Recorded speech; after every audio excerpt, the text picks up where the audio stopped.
Gophers in the house. Max Brosmer, Cody Lindenberg, Darius Taylor taking in the scene here in Minneapolis as they get ready for the 2024 season. Interesting schedule for the Gophers that starts with a challenging non-conference game right off the bat. They host North Carolina on a Thursday night on Fox. First conference game is at home against a rival in Iowa. They get USC and UCLA back-to-back. They finished, as always, against Wisconsin. Friday night battle with the Badgers, or just a Friday battle, I should say, with the Badgers this season. Their head coach is P.J. Fleck. He joins us now. And Coach, great to have you with us. Let's look back before we look ahead. I know last year didn't go exactly as you wanted, and injuries were an enormous part of that story for you guys. But what did it mean to end the season getting to a bowl and, once again, as you always seem to do, to win that bowl game? I think it was really important. There's reasons why seasons go the way they go. We don't talk about that publicly, but internally we know that, and it's up to the coach to be able to solve a lot of those things. We break down things, whether it's scheme or personnel or coaching, and I evaluate all three of those things and feel like we made our team better in 2024. Got a lot of guys back, 16 of 17 eligible returning starters, and keeping guys healthy will be key this year as we go into the year. But it was exciting to win our fifth bowl in 7 years, and to credit to our administration and our cultural sustainability, now that Mark Coyle, our athletic director, and myself are the longest tenured head coach AD combination in the Big Ten, which I don't know if that's good news or bad news as we keep moving forward. We'll see. Well, I'd say it's worked out pretty well so far. To this point, you mentioned the bowl wins, and you've yet to lose one in Minnesota. And, in fact, if you go back, Minnesota's won its last 7 bowl games. That's a Big Ten record.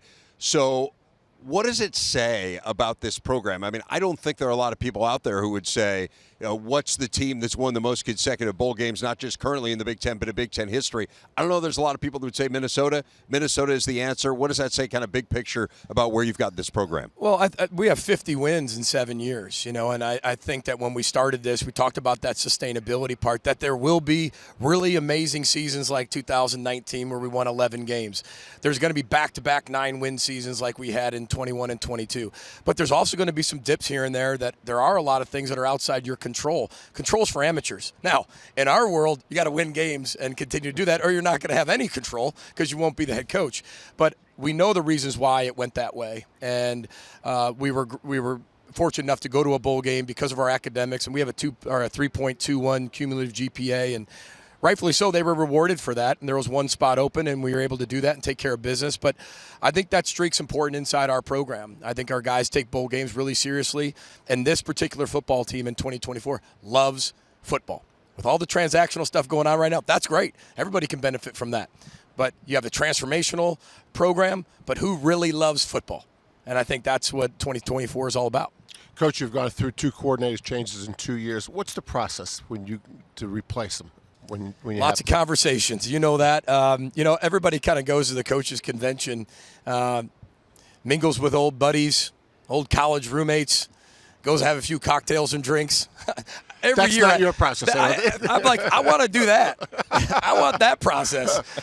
It seems like every year I'm hiring 4 or 5 coaches, and I love that, though. I want my coaches to move on. I want them to be able to go accomplish their dreams as head coaches, coordinators, go accomplish what they want to do. And I'm proud of the guys who have left and gone on to do that. But the process is it's tedious because you got to be right, especially in 2024.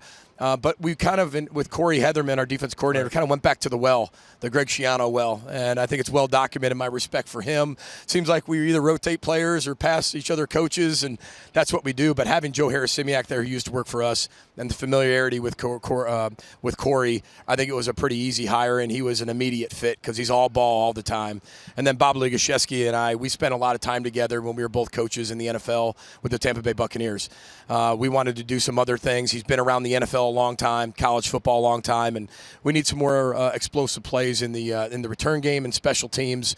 And it helps sell Dragan Kesich, the Big Ten Kicker of the Year. That's going to be your kicker as well.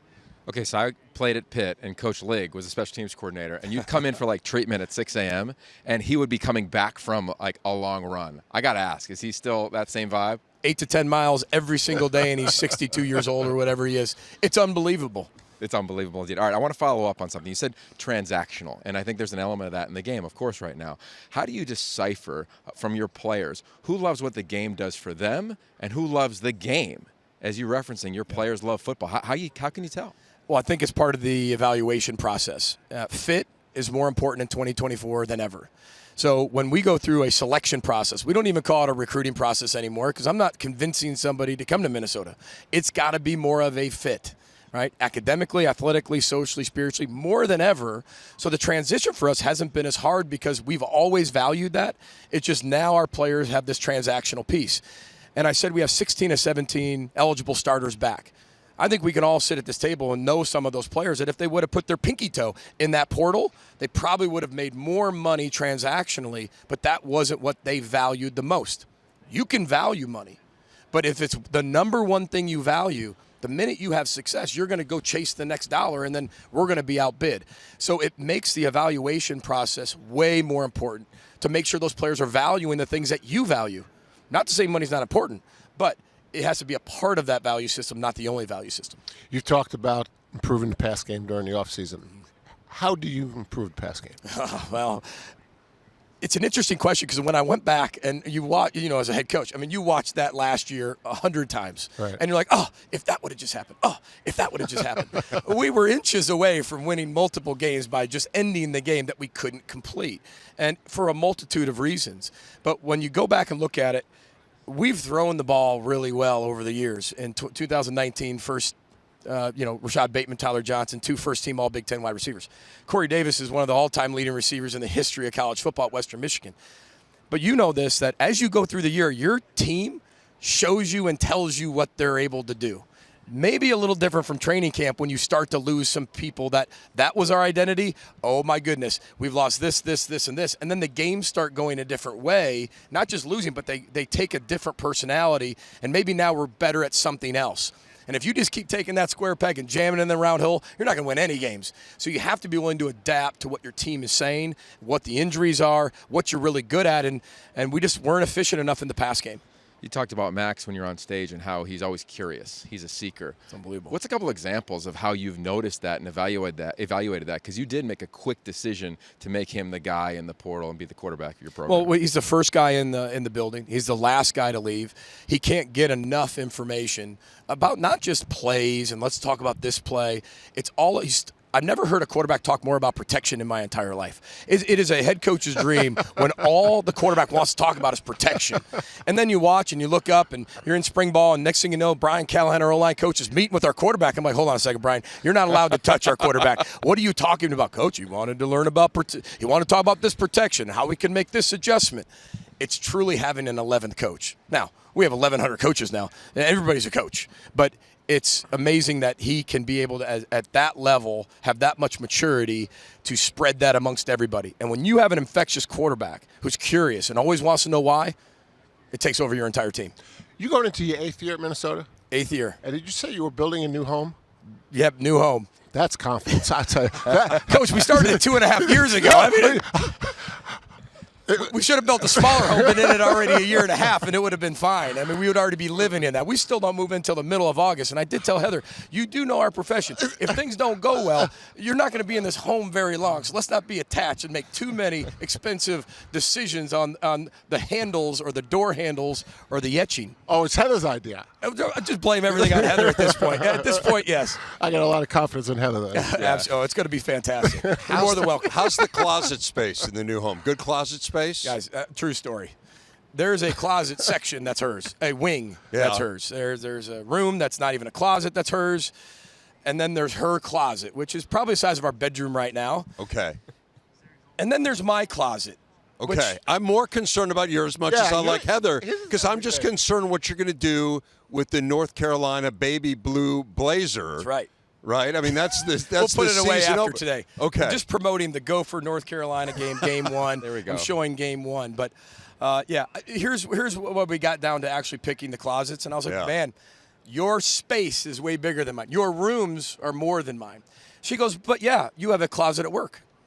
Oh. Well played. I mean, what would you say after that? Well played. Touche. Look, Yeah. Coach, if you're trying to get Yes. rid of it, if you don't have a lot Game, of set, space, I'll match. take that. I'll take that, Jack. I feel like we're the same size. There you go. See, we'll on. pass it to you. Yeah, give it Yeah. to you next year at Media Days. There you go. Hey, I want to ask you about culture because I know you coach culture. How do you do that now with the influx of players, returning players, all the dynamics, this conference expanding, and making sure that is one of the things you front load with your organization? Well, we define culture as connecting others. That's all you're doing, right? You're connecting people, right?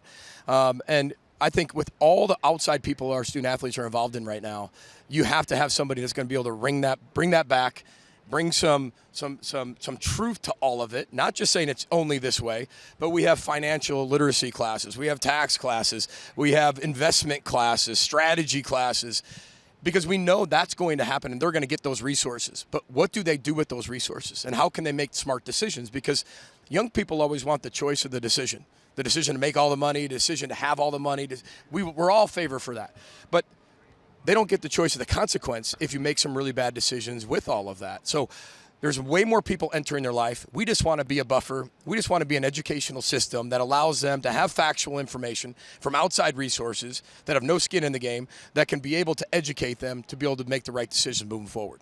I want to ask you about the 12-team playoff. You were mentioning the 2019 season. You guys would have been in that discussion for the 12-team playoff up until the very last week of the season. Right. So how can you sell the 12-team playoff at Minnesota where, with all due respect, and look, maybe you could have gotten there in the 14 playoff, but is it a different sell? Is it an easier sell now that it's 12 teams? I think it's just more realistic for people to put their heads around. It doesn't seem so far out, right?